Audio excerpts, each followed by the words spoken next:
54 days until the midterm elections.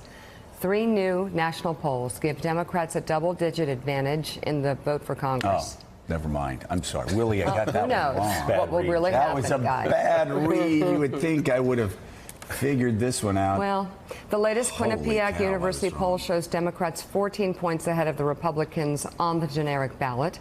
That spread is 12 points Jeez. in the new NPR Marist poll, while the Politico Morning Consult poll puts Democrats 10 points ahead. Inside the Quinnipiac poll, a startling data point for the GOP, as Democrats have a 6-point edge among men, 48% to 42%. According to 2016 exit polls, President Trump won men by 12 points, 53% to 41%. So, Willie, while I don't usually look at the generic ballot test, you look more at the intensity. That's what really matters. And the Democrats, though, have that as well. But I always looked at trend lines. And my gosh, the trend lines for the Republicans in these generic ballot tests have completely collapsed. Remember, they were crowing again in the spring. Oh, the generic ballot test, it's been closed. Yeah. It says, you liberal, blah, blah, blah. And whatever, here we are. Those are massive numbers. Yeah, how about the women number? That's the one I look at, Susan. 20-point spread for Democratic women there. I mean, that is a devastating number. And you look at the kind of candidates that Democrats are running this fall and what they hope and expect will be a blue wave. It's women, it's minority candidates, the kind of people they need to peel back and create some distance from Republicans and Donald Trump. And what's even more amazing is some of the Republican women that are running, they're still having a lot of drag on their side from Donald Trump. I mean, when you look at those numbers, I just looked at a poll from Nevada. 62% of people think that their state is going in the right direction economically, and yet Heller is in for the race of his life. That is just absolutely stunning. And when you talk about the spread of people wanting to come out against Donald Trump's policy versus to support it, that's a 9-point spread there, and that just says an awful lot. Well, and again, when you start talking about intensity, we hear, and we're going to hear it, I'm sure, when we go to Mississippi, but you hear a lot of people. I hear a lot of my friends in the South. I hear a lot of my family friends saying, I voted for him. I don't want to talk about it. He should have stopped tweeting. Should listen. I'm not voting for anybody. Or I just don't want to talk. I'm not going to vote for anybody that's going to vote for Nancy Pelosi as Speaker of the House. I don't care what he says, right? But those people who feel that way, and there are a lot of them, and who are disgusted by Donald Trump, the person, even if they like some of the policies, those are the people who stay home. Exactly. And that's the biggest problem that the Republicans are facing now. They're going to stay home. And when you actually have Mick Mulvaney saying that not only is Ted Cruz not a likable guy, but Donald Trump is not a likable guy. A lot of people don't like Donald Trump. Those people stay home. And I do think it's a problem for Ted Cruz in Texas. I still think, it's probably like Pennsylvania where I said it was fool's gold, and it was until it stopped being fool's gold for Republicans. Still find it hard to believe that a Republican loses in Texas yet, but we'll see. But Mike, 4-point lead, that's pretty close. In a wave year. Much closer than it should be.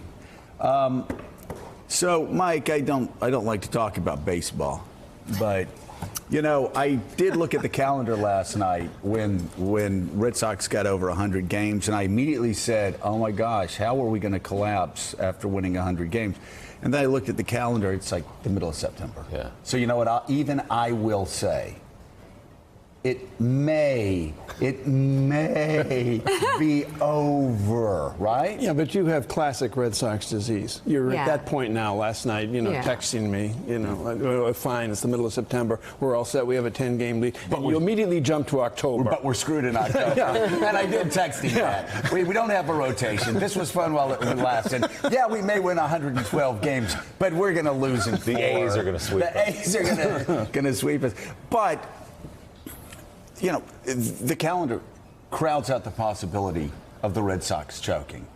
The same you can say with these poll numbers, because we all look at these poll numbers. Poll numbers don't matter. It's too early. It's too early. We're now in the middle of September. Not only that, some people in some states, if they haven't already started early voting, they're going to start voting early very soon. And suddenly these numbers breaking at the worst possible time for Donald Trump and the Republicans start to get locked in.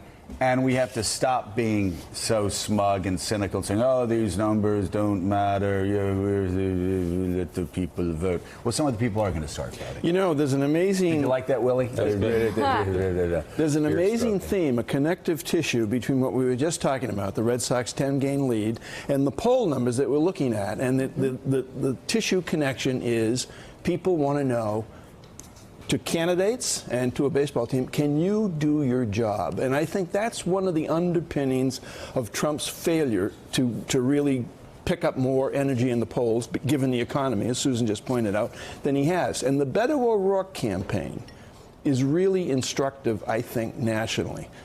What you get a sense of, and I know all of us here at this table get this sense, there's an exhaustion level in American politics over the president. Right. There's increasing doubts whether or not he is up to doing the job.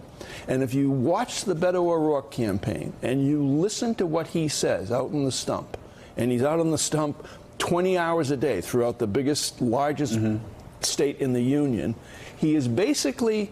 While he talks about issues, he talks about health care, he talks about taxes, he talks about schools, but basically what he's saying, if you listen to him, really listen to him, he is saying, don't you want this country to be better? Don't you want people to be nicer to one another? Don't you want to live in a place where people smile more and invective and anger in politics is kept at a minimum? Don't you want all of these things? And I think if you ask people this, the answer is a resounding yes. Susan, you know what else he does? He does what Barack Obama did in Iowa. After Hillary Clinton lost, President Obama said, you know, you can't just go to the places where you think they're going to vote for you. He said we would go to counties in Iowa where I was told we were going to lose 70% of the vote. I said, no. Well, why don't we show up and see if we only lose 55% of the vote? And that made such a huge difference for President Obama in Iowa and in a lot of other places. He went to places where people didn't want to see him. And then they saw him and said, wait, he's not this monster that we hear about on talk radio. Beto O'Rourke is also doing that. He's going to places in Texas that Democrats don't usually go, and people are looking at him going, nice guy.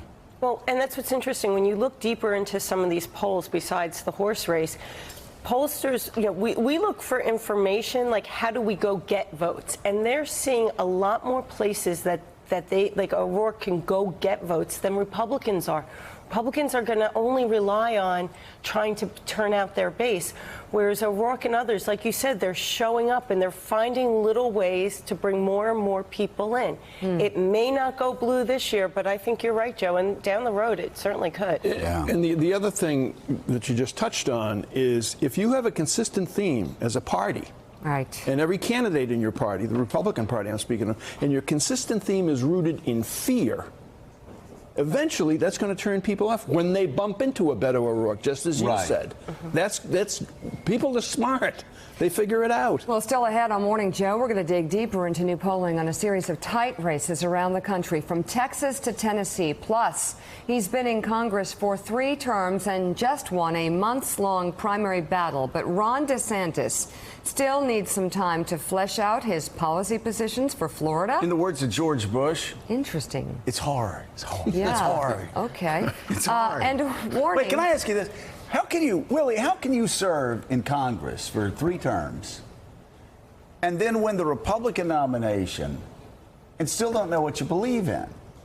You're supposed to figure that out before you knock on the first door. You got to wait for the polling to come in before you decide what you believe, Joe. Right. You know how that works. Well, that's why he had to resign right away. He needed more time to develop 3 his terms, 3 elections, and he doesn't understand what racially charged language is? Or he doesn't know what he believes in. Well, I Wow, that's a lot of waffling. Thanks for checking out MSNBC on YouTube, and make sure you subscribe to stay up to date on the day's biggest stories. And you can click on any of the videos around us to watch more from Morning Joe and MSNBC. Thanks so much for watching.